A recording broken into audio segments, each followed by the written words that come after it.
Hello and welcome to हिसाब किताब। आज हम जानेंगे हम बल्क में लेजर कैसे क्रिएट कर सकते हैं। तो सबसे पहले हम एक लेजर की हमारी सैंपल फाइल की एक्सेल निकाल लेते हैं। तो हम यहाँ पे अकाउंट मास्टर में जाएंगे, यहाँ पे हम लेजर में जाएंगे। लेजर में जाके आप देख सकते हो एक्सेल इंपोर्ट है, एक्सेल इंपोर्ट पे क्लिक करके हम यहाँ से हमारा सैंपल फाइल डाउनलोड कर लेंगे। सैंपल फाइल डाउनलोड करने के बाद हमारा सैंपल फाइल कुछ इस हिसाब से दिखता है।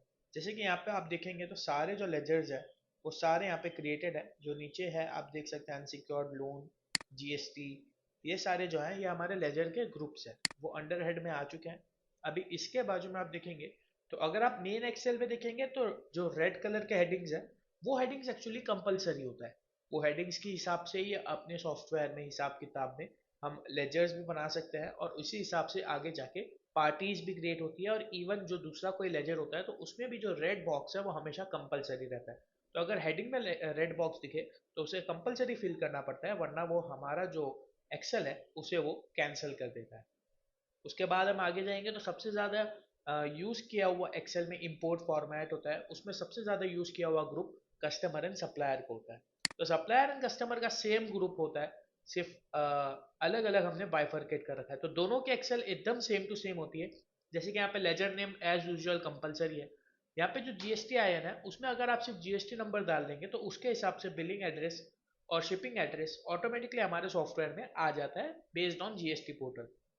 अगर आप चाहे कि आप अपना डालना चाहते हैं तो सिर्फ यहाँ पे आप अपने हिसाब से उसको टाइप कर दीजिए या फिर कॉपी कर दीजिए। एक चीज़ का ध्यान रखना चाहिए, जैसे कि फॉर एग्जांपल मैं दिखा दूँ तो यहाँ पे आप देखेंगे तो फ़ोन नंबर है तो फ़ोन वन या फिर फ़ोन टू है, तो उसमें आप देखेंगे तो ड्रॉप डाउन है। तो ये ड्रॉप डाउन आपको हिसाब किताब से ही सिलेक्ट करना पड़ता है। जैसे कि फॉर एग्जाम्पल मैंने यहाँ पे इंडिया ले लिया, तो इंडिया 91 मैंने ले लिया। फिर अगर मुझे उसको ही यूज़ करना है तो आप यहाँ से इधर से कॉपी कर सकते हैं। लेकिन आप अगर खुद का टाइप करेंगे और ऐसा लिखेंगे जैसे कि यहाँ पे मैंने लिखा तो ये गलत फॉर्मेट है।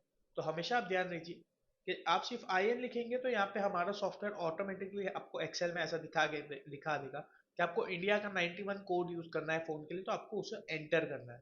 और हमेशा इसका ध्यान रखिए कि कोई भी टाइप का फॉर्मूला हो गया या फिर कोई भी टाइप का इधर शॉर्टकट हो गया तो वो हमारा सॉफ्टवेयर एक्सेल में सपोर्ट नहीं करता है। ठीक है, अभी एक बार मैं आपको कस्टमर का डेटा रेडी करके दिखा देता हूँ। जैसे कि मैंने यहाँ पे मेरे कस्टमर का सारा डेटा कॉपी पेस्ट कर लिया है।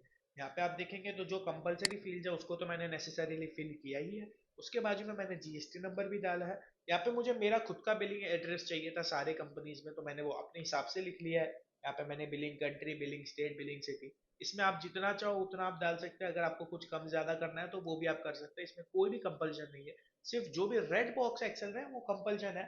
और आप ध्यान रखिए कि कोई भी टाइप का आपका एक्सेल का फॉर्मूला या फिर शॉर्टकट यहाँ पे यूज ना हो, वरना वो एक्सेल कैंसिल कर देता है। यहाँ पे आप देखेंगे तो मुझे ज्यादा फिल नहीं करना था, मुझे जितना नेसेसरी था मैंने फिल कर दिया। और यहाँ पे मैंने उनको अगर मुझे चाहिए तो मैंने जीएसटी रजिस्ट्रेशन टाइप किया है, वरना अगर मुझे नीड नहीं है तो मैं नहीं भी कर सकता हूँ। ठीक है, अभी मैंने ये एक्सेल प्रिपेयर कर ली।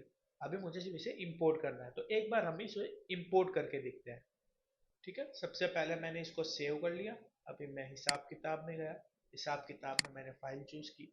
जैसे कि मेरा फाइल था सैंपल नंबर, यहाँ पर मैं देख लूंगा सैंपल नंबर 3। यहाँ पर मैंने गया, यहाँ पर मैंने हिसाब किताब में फाइल सिलेक्ट कर ली और मैंने इंपोर्ट पे क्लिक कर दिया। यहाँ पे आप देखेंगे तो यहाँ पे पहले ही ऑप्शन दे देता है do you want to fetch GST और not based on the items. और यहाँ पे हमारी सारे लेजर्स आ चुके हैं। जैसे कि मैं एक बार रेफरेंस के लिए दिखाऊं तो ये विप्रो का हमारा लेजर आ गया। इसमें आप देखेंगे तो जैसे मैंने भेजा था वैसे ही आया है। और अगर इसमें मुझे चेंज भी करना है, जैसे जीएसटी पोर्टल से डालना है, तो वो भी यहाँ पे ऑप्शन आ जाता है। जैसे कि यहाँ पे मैं वापस से एक बार एक्सेल इंपोर्ट दिखाऊं तो यहाँ पे ये पहले ही आपको पूछ लेता है do you want to fetch GST details using GST I N. आप इसे यस करेंगे तो आपका डेटा जीएसटी नंबर के हिसाब से एड्रेस आएगा। If you want to do it कि मेरा जो एक्सेल में डेटा है वही आए, तो आप इसे नो भी कर सकते हैं। अगर आप इसे यस करके अपने एक्सेल में डेटा लिखते हैं तो आप ध्यान रखिए कि जो एक्सेल में आपने लिखा है एड्रेस वो नहीं आएगा। जो जीएसटी पोर्टल पे एड्रेस है वही कंपलसरी आएगा, क्योंकि यहाँ पे आपने उसे यस किया है। अगर आप ध्यान रखें कि मुझे एक्सेल वाला ही चाहिए तो आप इसे बेस्ड ऑन योर रिक्वायरमेंट्स और बेस्ड ऑन योर नीड इसे प्रायोरिटी पे नो कर दीजिएगा, वरना ये पूरा जीएसटी आईएन से आ जाएगा। तो इस हिसाब से कुछ होता है एक्सेल में लेजर इंपोर्ट। लेजर इंपोर्ट में मैंने आपको कस्टमर दिखा दिया, सेम टू सेम सप्लायर होता है, सेम टू सेम आप एक्सपेंस, इनकम, जीएसटी, जितने भी आपको लेजर डालने हैं आप डाल सकते हैं, जितने भी आपको क्रिएट करना है आप कर सकते हैं। और अगर आपको कोई नया ही ग्रुप चाहिए जिसके हिसाब से मुझे एक्सेल प्रिपेयर करना है तो वो आप वो भी कर सकते हैं, वो भी मैं आपको एक बार दिखा देता हूँ। जैसे कि मैं यहाँ पे गया अकाउंट मास्टर में, यहाँ पे मैं ग्रुप में गया और यहाँ पे मैं अपना एक और नया ग्रुप भी क्रिएट कर सकता हूँ।